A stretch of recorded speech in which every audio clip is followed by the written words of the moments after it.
बिस्मिल्लाहिर्रहमानिर्रहीम। अस्सलाम वालेकुम। आपको इस लेक्चर में वेलकम। और इस लेक्चर के लिए टॉपिक्स मैं आपको बता दूं। सबसे पहले इस लेक्चर में दो टॉपिक्स डिस्कस किए जाएंगे, हीट कैपेसिटी और सेकंड टॉपिक होगा लेटेंट हीट ऑफ फ्यूजन। और डिस्कस करने के बाद हम ये बताएंगे कि इन दोनों क्वांटिटी में डिफरेंस क्या है। तो सबसे पहले हीट कैपेसिटी को अगर डिफाइन करें तो heat energy required to increase the temperature of a body through 1 kelvin is called its heat capacity. किसी बॉडी का टेम्परेचर 1 केल्विन इंक्रीज करने के लिए जो amount of heat energy required होगी उसको कहेंगे हम हीट कैपेसिटी। तो heat energy required to increase the temperature of a body through 1 kelvin is called its heat capacity.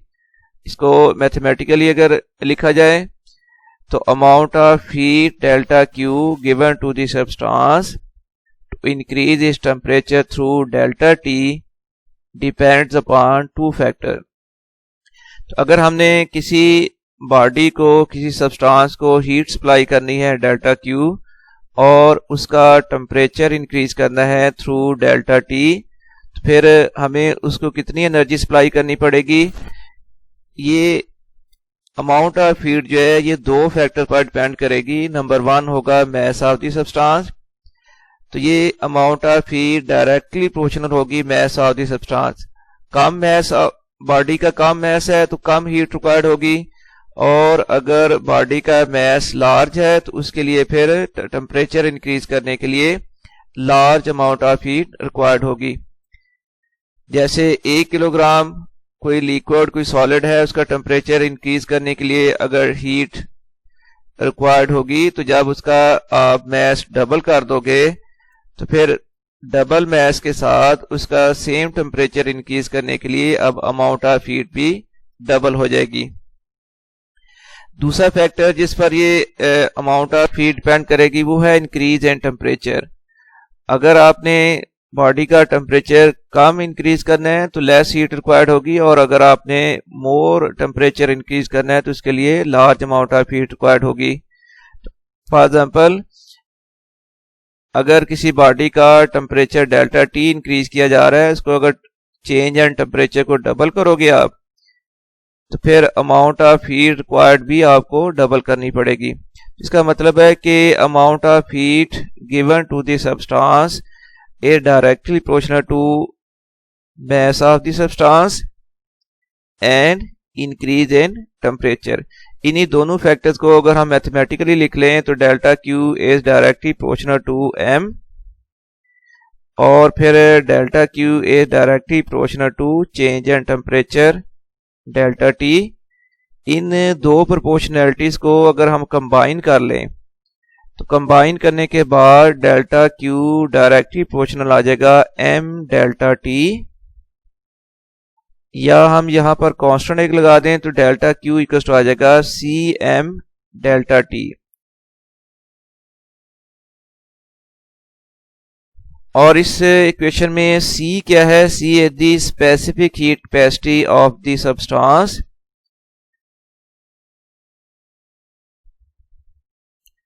which is defined as amount of heat energy required to increase the temperature of 1 kilogram of a substance through 1 Kelvin। तो C है the specific heat capacity, यानी 1 kilogram की कोई body है, उसका temperature आपने 1 kelvin increase करना है तो उसके लिए अमाउंट ऑफ हीट रिक्वायर्ड होगी स्पेसिफिक हीट कैपेसिटी। और अगर आपने m किलोग्राम की कोई बॉडी है और उसका टेम्परेचर 1 केल्विन की बजाय डेल्टा टी केल्विन इंक्रीज करना है तो फिर अमाउंट ऑफ हीट हो जाएगी C multiplied by m delta T. Delta Q is the amount of heat energy required to change the temperature of the substance through delta T। अब हमने heat capacity को define किया था। Heat, ये जो अभी हमने इक्वेशन 1 में हीट फाइंड किया है, ये है किसी बॉडी का टेम्परेचर डेल्टा टी इंक्रीज करना है तो उसके लिए heat C M delta T होगी। लेकिन अगर किसी बॉडी का टेम्परेचर आपने 1 केल्विन इंक्रीज करना हो तो फिर अमाउंट ऑफ हीट रिक्वायर्ड हो जाएगी delta Q over delta T. The amount of heat required for the substance to increase its temperature through 1 kelvin will be delta Q over delta T।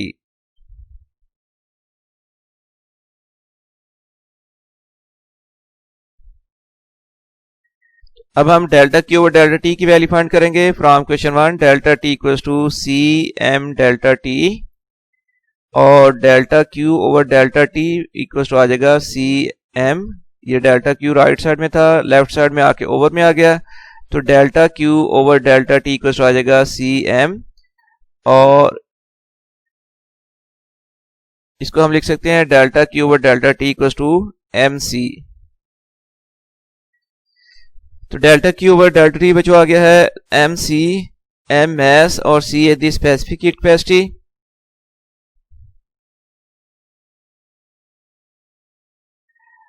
तो इस question से अगर हम इसका unit लिखना चाहें तो एक तो बात है ये हीट कैपेसिटी इक्वल टू है product of mass and specific heat capacity of the body. तो एस है यूनिट ऑफ हीट कैपेसिटी होगा, देखिए हीट कैपेसिटी इक्वल टू है delta Q over delta T. और अगर इसका यूनिट लिखें तो डेल्टा क्यू का यूनिट आ जाएगा जॉल और डेल्टा टी का एस यूनिट होगा केल्विन। तो इस तरह फिर S unit of heat capacity बन जाएगा जॉल ओवर केल्विन, जिसको हम लिख लेंगे जॉल पर केल्विन। और इसके साथ ये आपका टॉपिक कंप्लीट हो गया।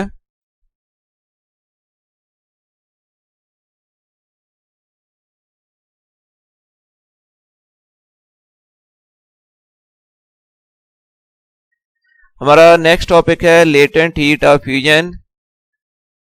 इसको सबसे पहले अगर हम डिफाइन करें तो heat energy required to change unit mass of a substance from solid to liquid state at its melting point without change in its temperature is called its latent heat of fusion.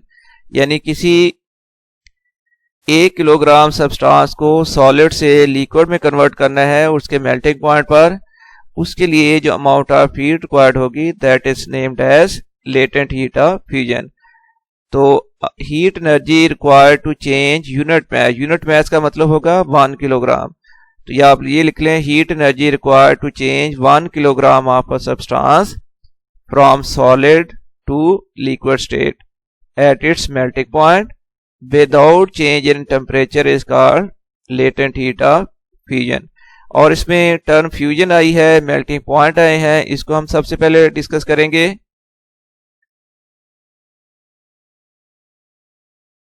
Fusion है when a substance is change from solid to liquid state by adding heat, process is called melting और fusion.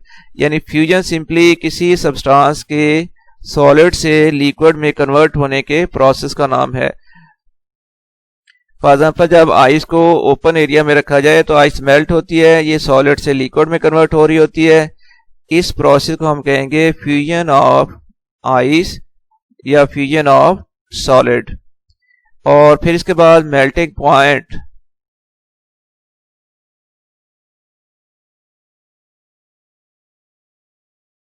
वैसे तो इसके साथ term के साथ point लिखा हुआ है लेकिन ये बेसिकली एक टेम्परेचर का नाम है। वो क्या टेम्परेचर है अभी हम इसको डिफाइन करेंगे।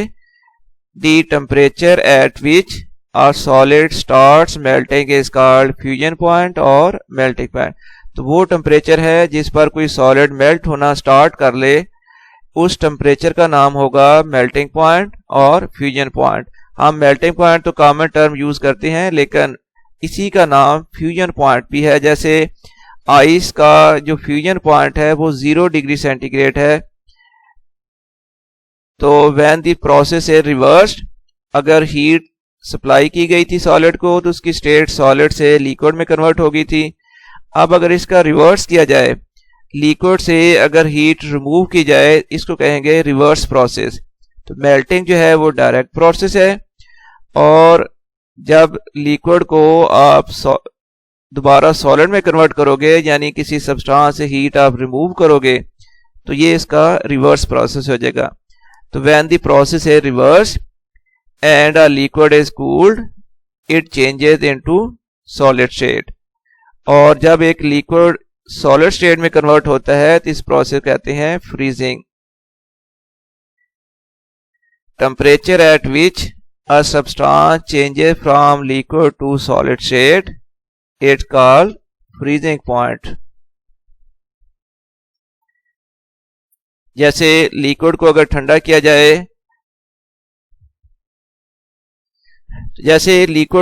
किया जाए, तो ठंडा होते हुए जब टेम्परेचर का डिक्रीज होता जाएगा तो 0 डिग्री सेंटीग्रेड पर जब टेम्परेचर आएगा तो फिर ये लिक्विड जो है वो फ्रीज होना शुरू हो जाएगा, यानी लिक्विड जो है वो सॉलिड में कन्वर्ट होना स्टार्ट करेगा। और इसका मतलब इस लिक्विड का फ्रीजिंग पॉइंट 0 डिग्री सेंटीग्रेड, और आपको मालूम है कि सॉलिड का जो मेल्टिंग पॉइंट है या फ्यूजन पॉइंट है वो भी 0 डिग्री सेंटीग्रेड है। तो ये फ्रीजिंग पॉइंट और मेल्टिंग पॉइंट ये दोनों का टेम्परेचर इक्वल होता है, लेकिन प्रोसेस ये रिवर्स होते हैं। The temperature at which substance changes from liquid to solid state is called freezing point. Different substances have different melting points. However, freezing point of a substance is the same as its melting point. मतलब कि उसकी value equal है।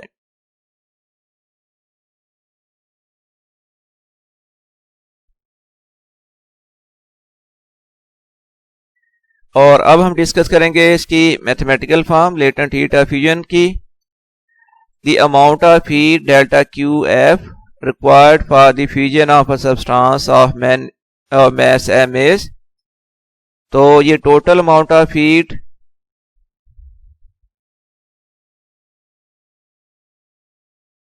the amount of heat delta QF required for the fusion of substance of mass m kilogram is given as। तो देखें 1 kilogram के लिए जो heat required होती है जिसको हम कहते हैं लेटेंट हीट ऑफ फ्यूजन वो HF है। 2 किलोग्राम के लिए हो जाएगी 2HF, और m किलोग्राम सब्सटेंस के लिए टोटल अमाउंट ऑफ हीट हो जाएगी MHF, where HF is the latent heat of fusion of a substance. और latent heat of fusion of a substance होती है किसी 1 किलोग्राम के सब्सटेंस को फ्यूजन करने के लिए, उसके फ्यूजन प्रोसेस के लिए, यानी 1 किलोग्राम सब्सटेंस को सॉलिड से लिक्विड में कन्वर्ट करने के लिए जो अमाउंट ऑफ हीट रिक्वायर्ड होती है उसको कहते हैं latent heat of fusion HF। तो m किलोग्राम के लिए ये अमाउंट हो जाएगी MHF। तो from question 1 delta QF equals to MHF, या MHF हम लिख सकते हैं डेल्टा QF, और HF यानी लेटेंट हीट ऑफ फ्यूजन की अगर वैल्यू निकालें तो डेल्टा QF ओवर आ जाएगा M। और फिर इसका यूनिट MCQs के लिए इंपॉर्टेंट है इसका यूनिट। तो ऐसे unit of latent heat of fusion is joule पर किलोग्राम। और फिर यहां पर एक वैल्यू दी गई है, ice changes at 0 degree centigrade into water, so latent heat of fusion of ice is 3.36 10⁵ joule पर किलोग्राम। इसका मतलब क्या होगा कि 1 किलोग्राम आइस को मेल्ट करने के लिए जो हीट रिक्वायर्ड होगी उसकी वैल्यू होगी 3.36 10⁵ joule। It means 3.36 10⁵ joule of heat energy is required to melt 1 kilogram of ice into water at 0 degree centigrade। और इसके साथ ही ये लेक्चर अब कंप्लीट हुआ है। खुदा हाफिज।